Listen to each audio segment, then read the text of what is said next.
I tell you what, if you'll come over here, I can look this way and answer questions that way. Are you guys planning on an event here on Saturday at the White House for this announcement? Is that the plan? Well, we've not set up anything. Obviously, the president has talked about having an announcement on Saturday. The timetable and the plans are very fluid still, and so there's nothing been planned at this point. Are you planning to meet with any of the other candidates in person? We know we met with Amy Coney Barrett yesterday. He's going to fully vet all the top 5 candidates that we have and make sure that they're fully vetted. Obviously, much of those discussions, in fact, all of them are preferred to be in private and without a whole lot of visibility from the media, but he will fully vet those. So there's talk about actually having a vote before the election. Are you concerned about the fallout for endangered Republican senators should they have to go through a vote like that, how it would affect them in the election? Well, generally, Republicans like to confirm Republican nominees, and so I don't know that that's generally considered a negative issue. Obviously, you've got a number of senators in very difficult races, but I've found that when Republicans vote like Republicans, it normally works pretty well for them, and so I'm going to leave those decisions up to Leader McConnell and those individual Republican senators. So there does seem to be, though, an assumption that pushing this through, perhaps as quickly as possible, will sort of inure to the benefit of the administration in the election. But there are reports of a lot of fundraising activity out there on the left, and that perhaps this whole issue of confirmation so quickly could end up creating some blowback, if you will.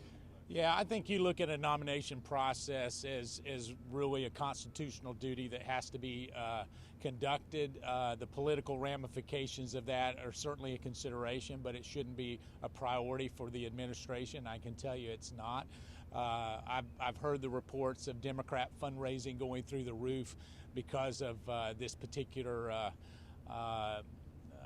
event. You know, I find it sad that there would be this kind of money raised before there's actually even a nominee, but that just shows you at this particular time in history we have a very divisive electorate, and what they're going to do is work very hard for their agenda, and then the other part of that is that we've just got to conduct this process as quickly and expeditiously as we can, and we plan to do that. Mark, you said it. Yeah. Just yesterday, evangelical leaders, many of them, a large group, held a conference call yesterday in which they voiced near unanimous support for Judge Allison Rushing to fill the vacancy. How much weight will the desires of evangelical leaders have in this process?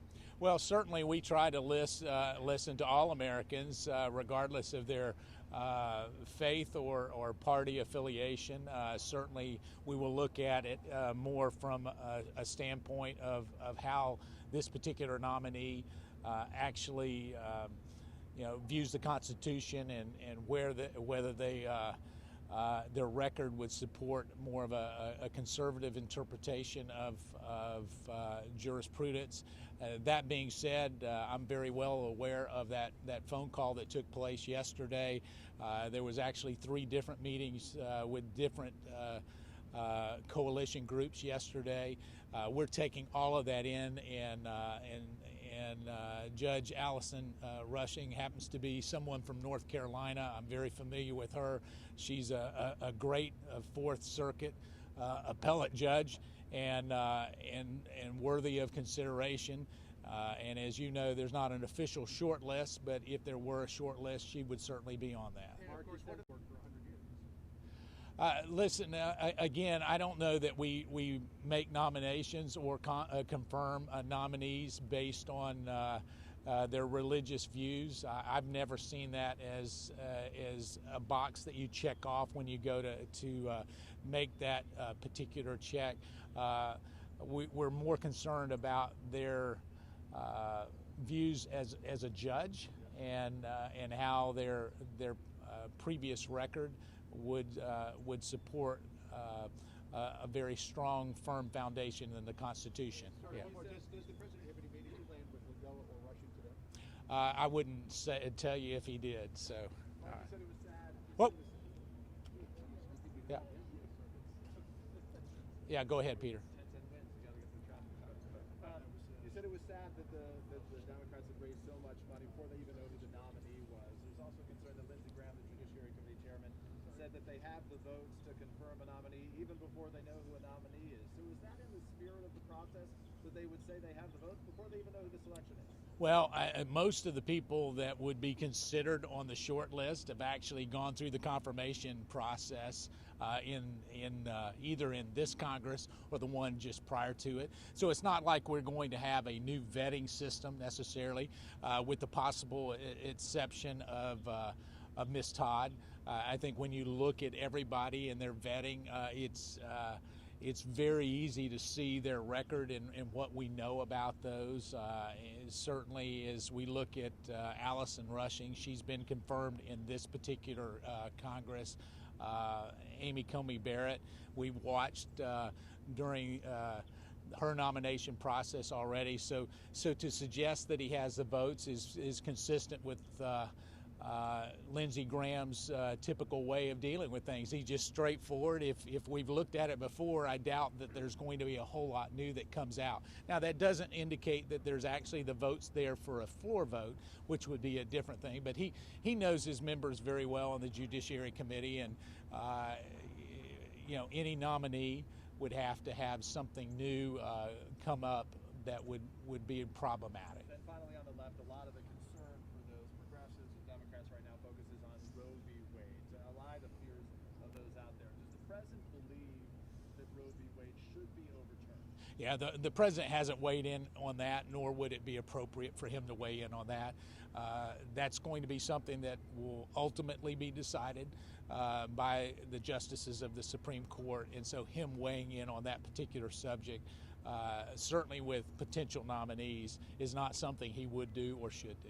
Mark, are you going to go to the Senate leadership lunch today? I'm not. I'm going to leave the Senate leadership lunch up to the senators to have a real family discussion as it relates to this process and where they are. I think Leader McConnell, as I mentioned, has been fully engaged, and there's sometimes a time when you need to have a family discussion without somebody from the administration there, and I don't know that it would be appropriate for me to be there. Were you on that Evangelical call? Were you on that call? I was not. People up on the Hill have been suggesting that there is a bit of a concern about setting a nominee up for a real problem in confirmation hearings just because of the timeline here, perhaps not enough time. Who are those people? Democrats, you mean? Democrats? No. Actually, Republicans who've been involved in the process before, concerned about not enough time for the nominee to properly prepare for what could be, a contentious number of questions in here. Yeah, so it'll be up to us to make sure that our nominee is prepared, and it'll be up to them to take the vote. We do know that there have been a very quick timeline.